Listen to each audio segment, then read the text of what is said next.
Hello guys, meron sa akin nagpaputol ng pants. Galing to sa ukay-ukay.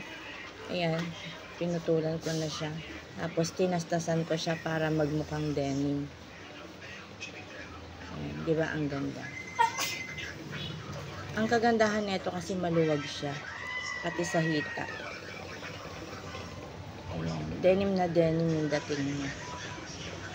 High waist siya, high waist. Tapos yung packet niya, ayan, may design. Diyan ako nagtaka.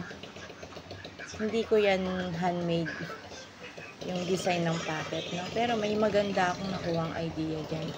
Waistline lang yung inano ko dyan, in-adjust. Nag-adjust ako, nag-less ako ng 4 inches. Yan yung packet. Medyo hindi maganda pag dinukot na siya. Nakatupi nga kasi. Pero may maganda rin akong ideyang nakuha para mapaayos yan. Para sa mga magpapa-repair, may idea na ako. Yung mga maluluwag talaga. Yan, para hindi masira yung packet sa harapan. May nakuha kong idea sa kanya na ganyan ang gawin ko. Ayan, waistline na ni-repair ko dyan. Ang ganda rin naman. Nakuha kong idea. Salamat.